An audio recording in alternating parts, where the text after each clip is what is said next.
Nosso programa está de volta. Agora a gente fala sobre Setembro Amarelo com a doutora Verusca Gendov, que é psicóloga. Está aqui no nosso estúdio. Tudo bem, Verusca? Tudo jóia. Prazer te receber aqui, viu? É sempre um prazer estar aqui. Doutora Verusca, eu queria começar. A gente vai falar sobre esse mês, que é o mês de prevenção ao suicídio. Os índices apontam que o Brasil tem crescido muito no número de suicídios, inclusive de jovens. E a minha primeira pergunta para você é: falar sobre esse assunto é tabu?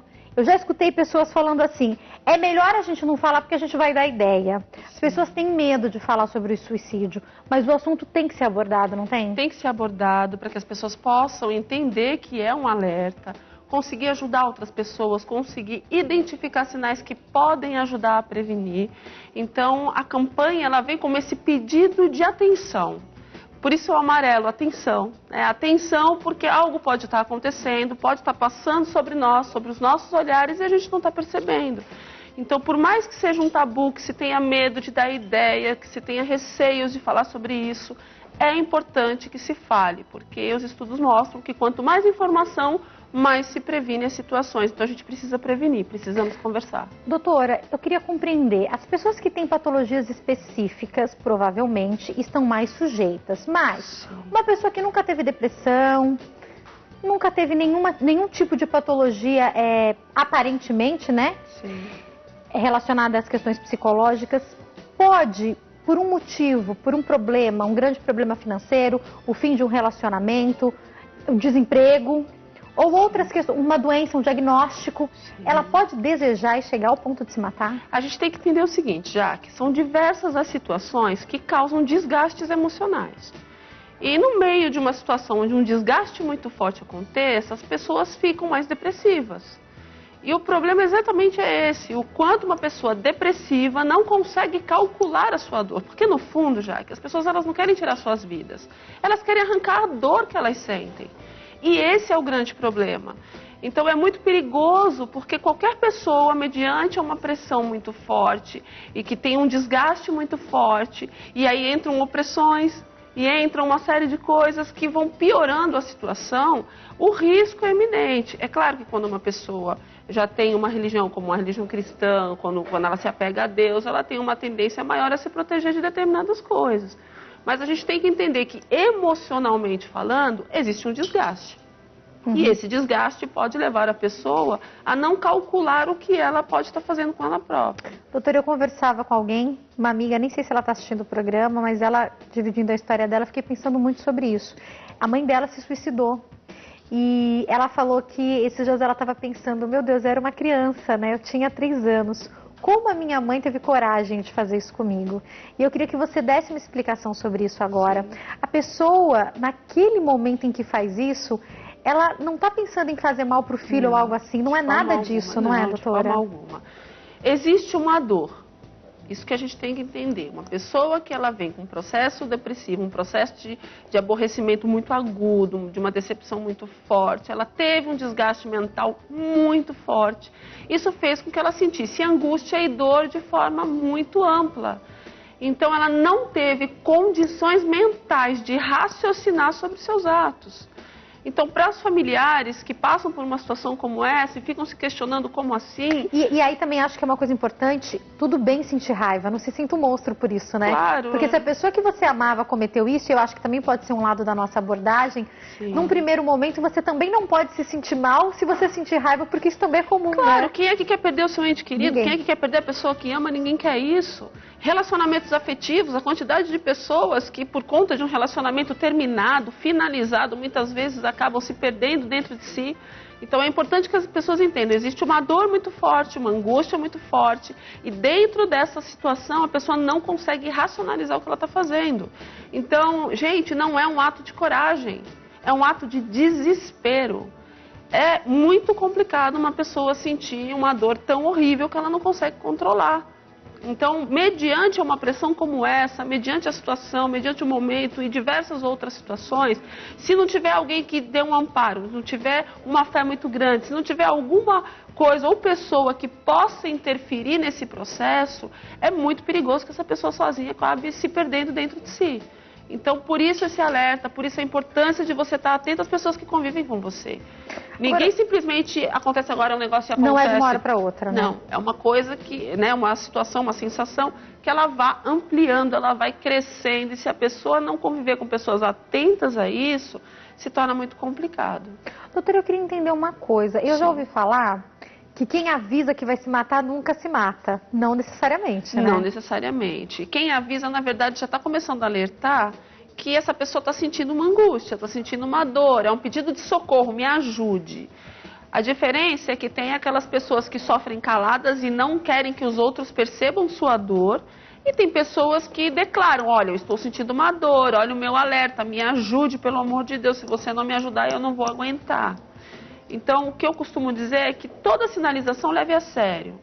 São diversas as situações que pode até ser tentar chamar atenção, como alguns dizem. Só que se a pessoa quer chamar atenção é porque algum problema tem, não é? Com certeza. Mesmo crianças. Não pensem que é só adolescente e adulto que se mata, não, gente. Tem criança que faz isso também, Fique atento. Já é que é difícil medir algumas estatísticas porque muitas coisas não são faladas, né? Então, fique atento. Uma criança que vive muito triste, muito calada, muito isolada, fique atento. Já tem uma sinalização depressiva. Já vem de um histórico, às vezes, de conflito familiar, alguma coisa que envolva a tristeza familiar. Precisa estar atento. Então, que a gente possa ficar atento com essas coisas. Hoje em dia, nós temos diversas situações. Nós temos questões orgânicas que podem causar esse desespero interno, questões emocionais que podem também ocasionar, questões de hormônios, hormonais que podem ocasionar, e os próprios dilemas da vida que podem ocasionar a tristeza. Então, fiquem atentos. A quantidade de pessoas que também fazem chantagem é muito grande, né? Ah, se você terminar o namoro, o noivado, o casamento comigo, eu me mato. Ah, se você não fizer o que eu quero, eu vou me jogar não sei o quê. Então, isso também fica alerta, isso já mostra um descontrole da pessoa. A pessoa está declarando que não tem um controle emocional. Porque a pessoa, para verbalizar isso, já mostra que ela está manipulando, mas mostra que ela não tem controle também. Verdade. Então, a atenção que a gente precisa ter no escutar. Só que a vida moderna tira a presença da pessoa. Não tem tempo para ouvir o outro, né? Tira a escuta. E como é importante alguém ter um colo para ouvir, ter aquela escuta ali, para fazer parte daquela vida e tentar ajudar de alguma maneira. Eu sou de uma época, Verusca, e você também, e até hoje eu gosto de viver assim, que para algumas pessoas da família e para os amigos muito próximos, no alô, a gente sabe se está tudo bem ou não. A gente tem deixado isso de lado e não pode ser assim, né? Porque a presença faz você ter uma frequência de convívio que você passa a ler o outro. Nós no Brasil, não só no Brasil, mas eu vou focar no Brasil, nós não temos desde pequenos uma educação que nos ajude a fazer uma leitura emocional do outro. Então só tem isso quando a gente tem muita presença. Porque você vive, presencia muitas coisas, sente o outro. Então, quando o outro te olha, você sabe o que ele está sentindo. A fala, o tom, a intensidade mostra o que está sentindo. O seu comportamento mostra. Mas como fazer isso quando não se tem presença? Hoje as redes sociais tiraram a presença, o presencial. As pessoas se comunicam muito mais por aqui do que olhando, olho no olho, conversando com o outro. Então, isso faz falta. Muita gente entra em processos depressivos por solidão. Solidão, porque não tem pessoas. Procura um, procura outro, tenta fazer amizade, não consegue. Procura um parente, não está ali. Procura, às vezes, a família não está ali. Então, são diversas as situações. Agora, doutora, quando a gente pensa em prevenção, se a gente fala de prevenção de alguma doença, a gente vai falar sobre os exames que têm que ser feitos periodicamente, sobre o histórico familiar que te deixa atento. Mas quando a gente fala de suicídio, qual é a prevenção? Convívio.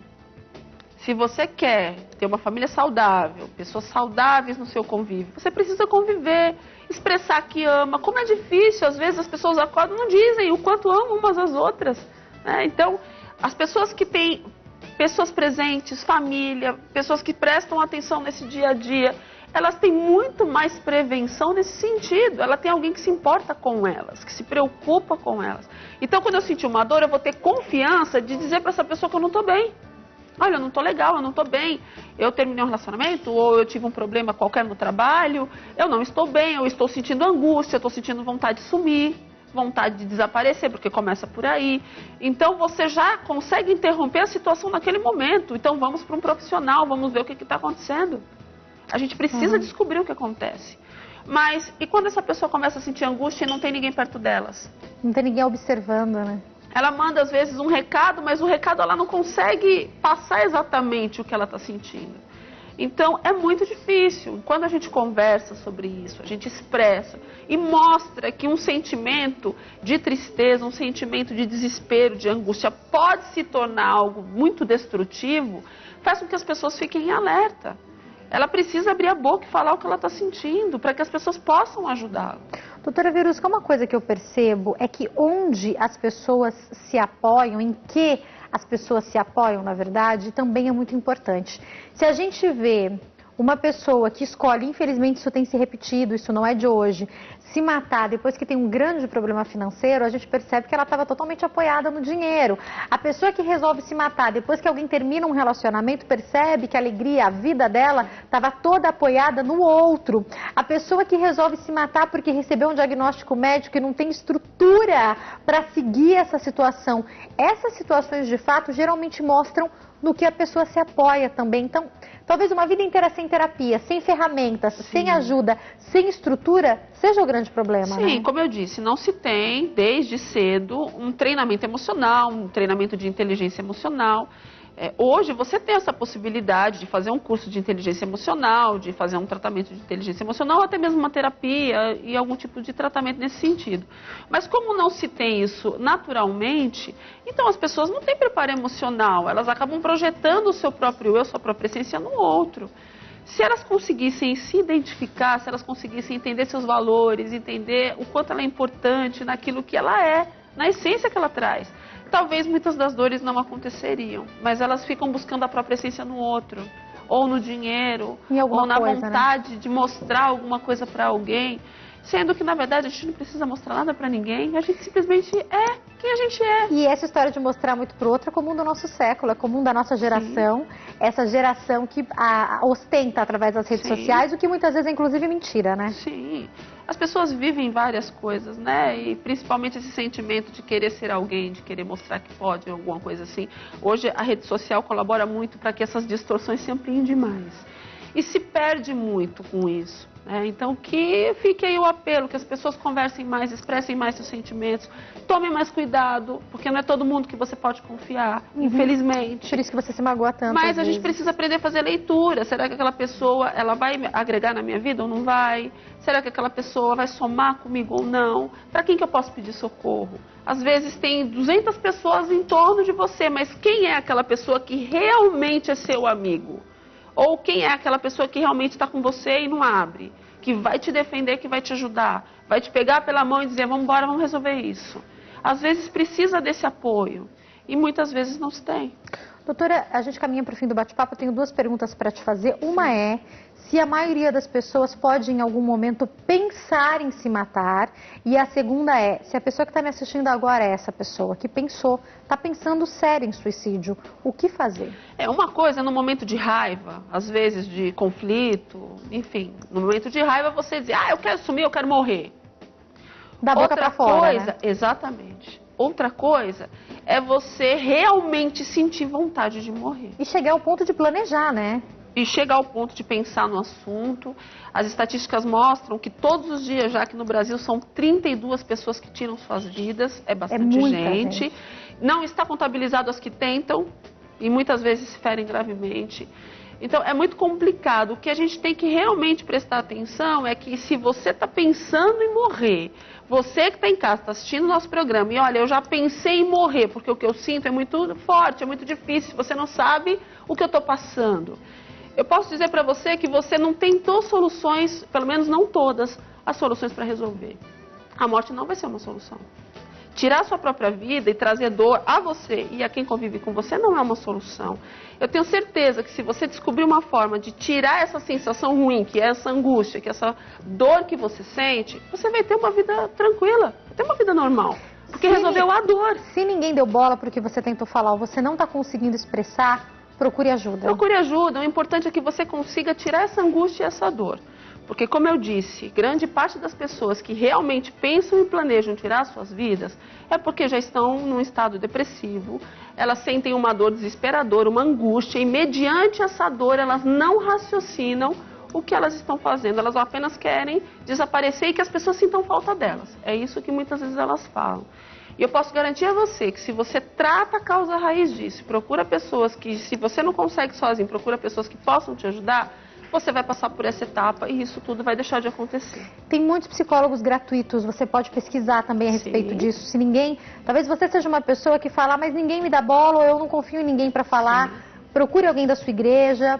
Se você não quer fazer isso, você pode procurar um psicólogo, Sim, né? com certeza. E principalmente, que eu não posso dizer que também não é a questão da fé. A fé é muito importante, principal de Jaque. tudo, né? É a principal de todas as coisas. Tem coisas que você tem que se apegar a Deus. Você tem que realmente se apegar a Deus. E tem coisas que são a falta de carência mesmo, né? A falta de carinho humano, Falta de de amor. Que pena que eu tenho que encerrar, doutora Verusca, mas eu encerro com isso que você falou aqui pra gente, que é, Sim. além de todas as questões psíquicas, eu como pastora posso comprovar e falar com certeza que tem toda a questão espiritual envolvida nisso também. Então, uma oração pode ser o caminho para você começar a mudança da sua vida. E é lógico, procure também ajuda. Sim, se não conseguir sozinho, busque ajuda. Busque ajuda. Quem quiser entrar em contato, o telefone da doutora Verusca é o 0 operadora 119 8249 0073 e tem o canal do YouTube, doutora Verusca, que traz para quem assiste também muitas ferramentas para lidar com as dificuldades do dia a dia, Com né? certeza. Se você está chateado, está depressivo, está aborrecivo, por conta de relacionamentos afetivos, relacionamentos com o trabalho, o canal pode te responder muitas dúvidas. Às vezes, uma resposta pode resolver muitas coisas. Muito obrigada, viu? Eu que agradeço. Uma ótima tarde, fica Ótima com Deus, tarde. doutora. Ótima tarde. Que pena que eu tenho que encerrar, mas eu tenho certeza que a gente encerrou aqui trazendo todas as explicações. E eu quero te lembrar que segunda-feira o nosso programa faz 10 anos. Eu estou muito feliz. A gente bate papo sobre o que muda em uma década. A gente tem PG cantando acústico aqui para nós e também tem artesanato com a Mônica Bragante. Então, tá imperdível. Eu espero você segunda-feira a partir das 12h05. Você pode nos acompanhar também pelo nosso canal do YouTube. Beijo, fica com Deus, uma excelente tarde, um ótimo fim de semana. Tchau!